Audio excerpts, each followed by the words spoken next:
Hello, my name is Matt Brennan and I am from Grange Fitness and Suffolk Boot Camps. Today I am talking to Cliff Emmerson from Ipswich Human. And Cliff's going to talk to us a little bit about the sort of mind and body connection within exercise and why we do the things that we do. So, morning Cliff. Morning Matt, how are you? Yeah, good, thanks. How are you? Good. Right, so I want to ask you, first of all, why do people come to the gym? You know, obviously we know the benefits of exercise, but what motivates and drives people to walk through the door? I think at an instinctive level we're driven to have a healthier body and mind. Unconsciously we're doing this. And we looked at some of the studies that's been around the world, and on average some of the reasons why people come to do exercise. And the first one is it's about fun and enjoyment. 49% of the study showed that people come to the gym for fun or just enjoy the feeling about it. To look to improve their health issues, current health issues that they might be having, 36% of people with current health issues found it beneficial to come to a gym and have a physical workout. And this crazy world that we're living in nowadays and the speed that is going now, you know, stress is epidemic across the UK, and as a result of that, people often find that doing physical exercise often reduces the stress and anxiety, and some 31% of the studies that we did showed the result that people actually seen a reduction in the stress and anxiety, and also to relax. It's just a form of relaxation and feel good and feel better and allow the endorphins and the positive chemicals that go along with the physical side of life. And the big one that came out for me, which was 27% with people with current medical health issues found it beneficial to do exercise. It was absolutely amazing. And even if we just look back in our recent history, we have people that had back injuries, for example, even the medical staff would have said to them at that point, rest it up, don't do anything, just go lie down. But actually nowadays we know that it's more beneficial to keep motivated.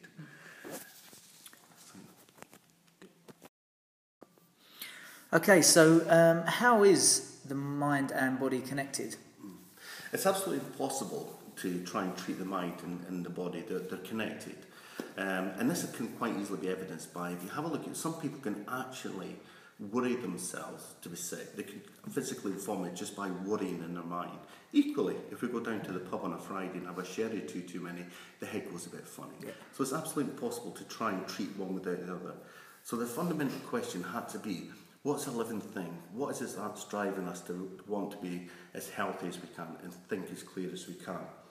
And we went right back to basics and asked that question, what a living thing is. It's something that takes nourishment from its environment to help it develop, grow, reproduce and repair itself. Now if we look at a sunflower, for example, it'll dig its roots into the ground but only take the right nourishments and nutrients for itself. And then when the sun comes out, it orienteers itself towards the sun. It's like an internal guidance system. A little chick might come out the egg and it'll squeak the loudest to get the worms. Nobody's told it to do that. Instinctively it does it. And at some point it's going to jump out the nest, even if it's hundreds of feet in the air, using these little flappy things. Nobody's told them what they are, but instinctively it knows it has to do that. It's exactly the same for a human being. We have some emotional needs that have to be met and physical needs. And also we have an internal guidance system. The physical needs are the simple ones. There's food, nourishment, warmth. If we don't have those, we simply perish. However, we have a set of emotional needs. And if we leave our mind in automatic, sometimes we can see these emotional needs just as a feeling, but actually if we break them down, we can quickly see which parts of our life is working well and which ones aren't. So we have a look at these emotional needs then. We have to have a need for security in life. If we feel secure in our life, then we feel like we've got more emotional space, emotional capacity, emotional drive. Also, we have a need to get attention and receive and give attention in a healthy, balanced way. It's vital for us to grow.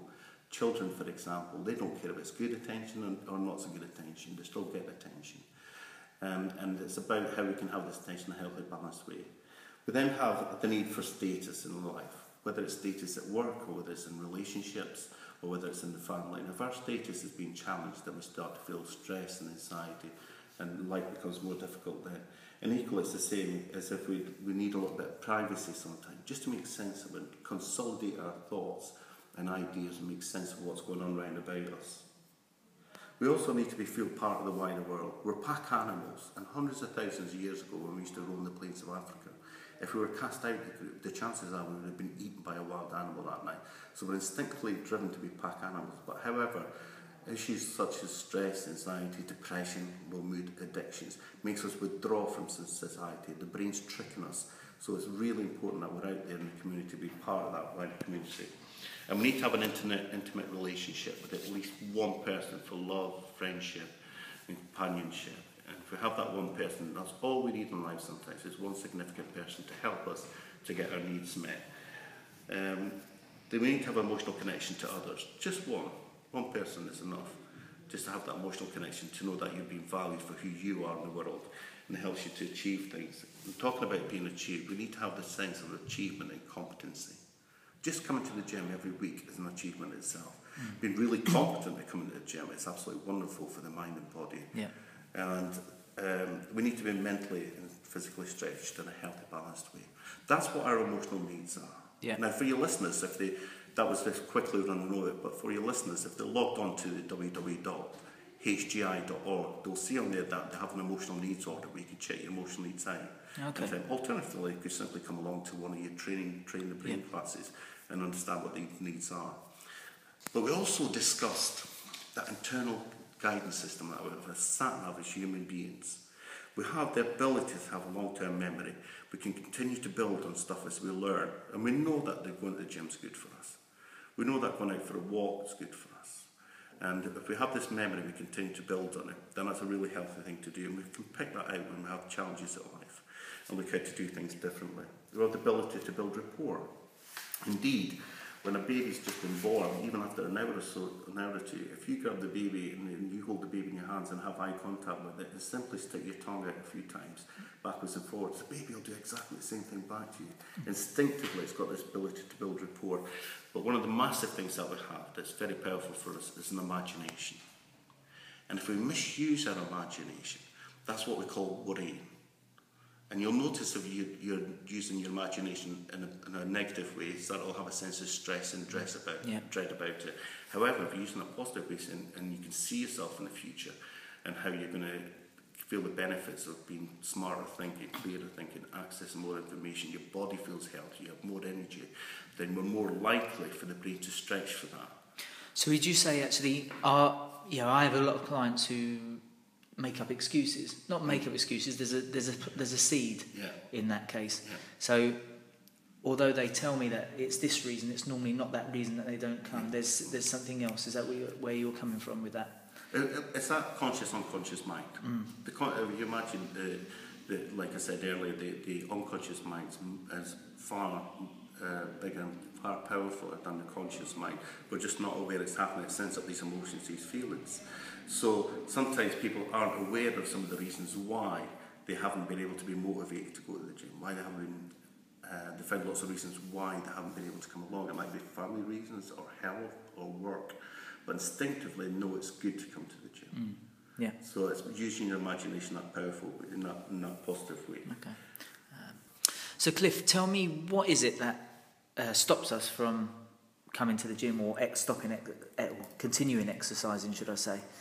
Well, it's a term what we call emotional hijacking. The brain's a very complicated thing, but if we just narrow it down to a few areas, and the two specific areas that we're going to look at just now is the limbic system, which is our emotional brain, and the neocortex, which is our thinking brain. The thinking brain's getting a message from the outside world with all its senses of sight, touch, smell, feel, or hear at about half a second. And that sounds fast, but in the brain's speed of things, it's quite slow actually. The emotional brain's getting a message about every 100th of a second, about the speed of a balloon popping. So when we pattern match to something in our environment that's telling us not to do this thing, or something else is more important than taking care of yourself, then it'll send these emotional messages up. Then we do a thing, what happens is we do a thing called pattern matching. So we'll pattern match to all the other things that's happened in our life and our history. But the emotional brain doesn't know the difference between today, or 5 years ago, or 10 years ago, so 20 years ago, 30 years ago. It's got no concept of time. So if we pattern match to something today in our environment, then the brain's going to bring out all the files related to the stuff in the past. And therefore we have this strong emotional charge. And you might not sense it as emotional charge like motivation or anger or other strong emotions that may come up. It may just be a sense of, I can't be bothered. Or I'll get it next week.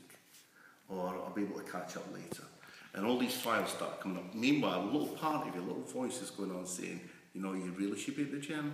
You know, it's good for you. You know, the mind-body is going to impact in all the different areas of your life. Your digestive system will be more effective.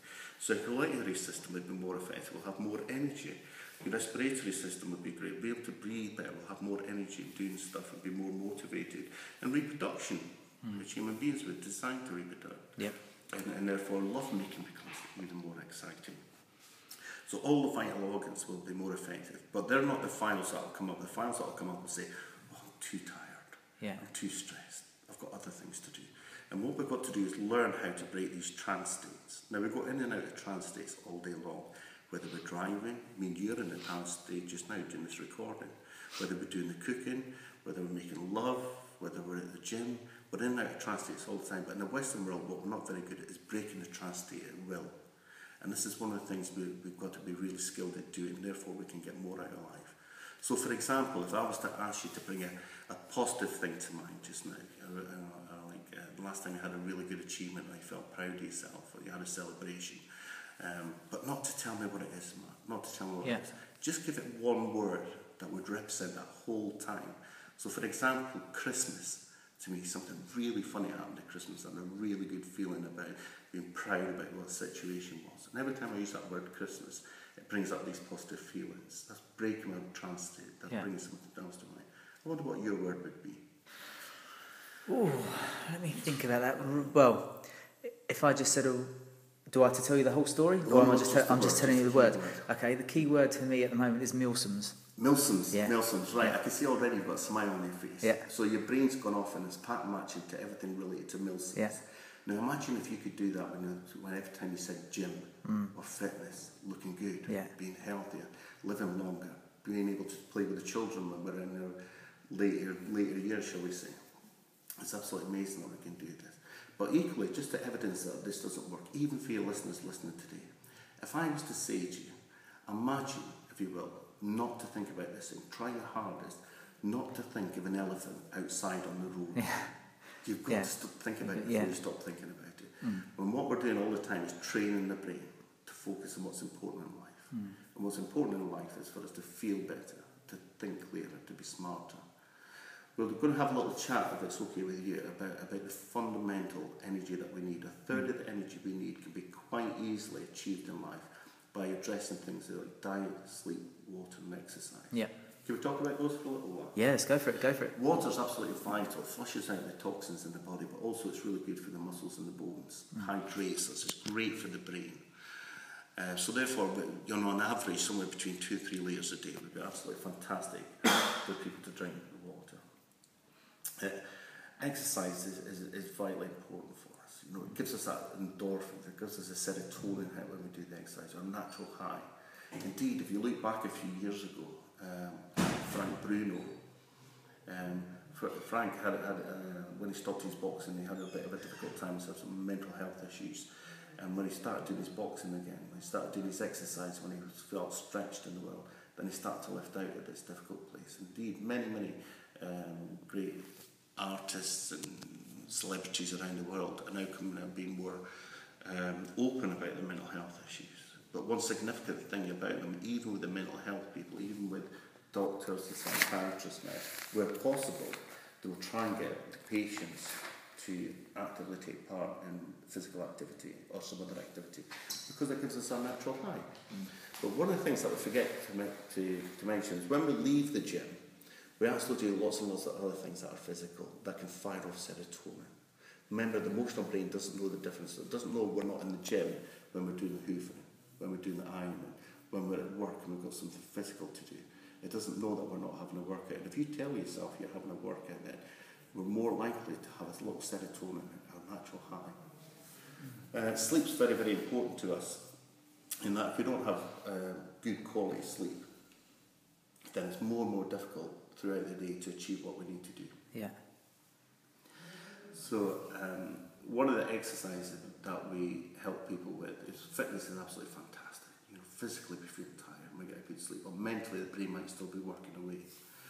So if we learn this breathing exercise that we're going to teach you in a little while, and then whilst you're doing it, on every breath out, if you count backwards from 100 to 0, on every breath out. So it's 100, 97, 94, and so on.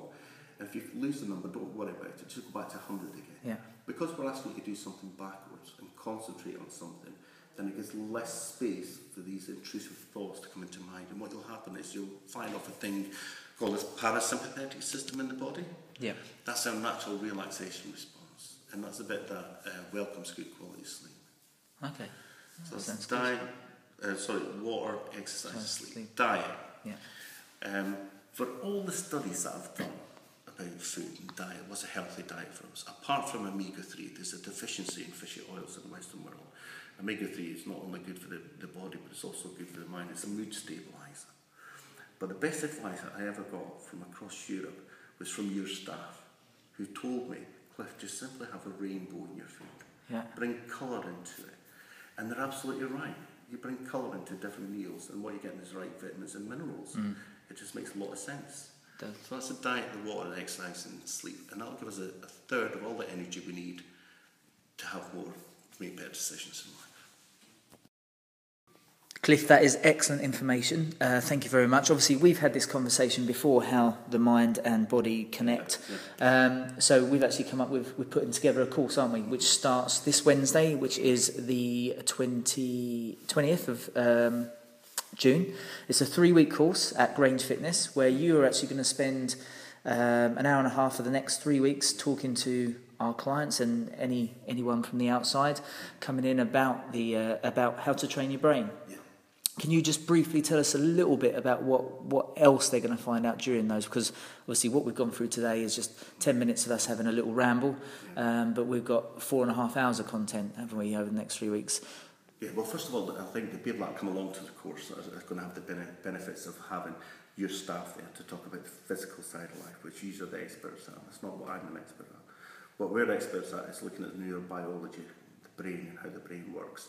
And together we have the flexibility of meeting people's needs, but also what we'll do is educate people, give them knowledge about how they can be in flow with their unconscious, conscious mind. It will benefit them in all areas of life, within their family life, within their work life, particularly in sports. Absolutely, one of the fundamental difficulties in life with sports is the conscious, unconscious mind being in conflict. Ask any golfer, for example, they'll tell you. Yeah. So on the day, we're going to have a look at all the subjects we've covered on this recording today in more detail, but actually get you to have the templates and the program and the understanding of how you want your life to be. You're the expert of you. That's what the secret is. What we're doing is giving you knowledge and guidance as how to get the best from life. Excellent. So that course starts this Wednesday for the next 3 Wednesdays during June. We've also got some dates for the July course. So we're going to do 2 dates in July and 1 in August, which will be the second course that you can sign up for. And also, if you want any more information on Ipswich Human Givens and the services they provide, Cliff, what's your website? It's www.ipswich-humangivens.co.uk, or they can simply phone me on 01473 727 197. Excellent, thank you very much, Cliff. So there you are, ladies and gentlemen. Get yourself signed up for Train the Brain, or give Cliff a call if there's something lacking from you achieving your goals. We certainly can help you.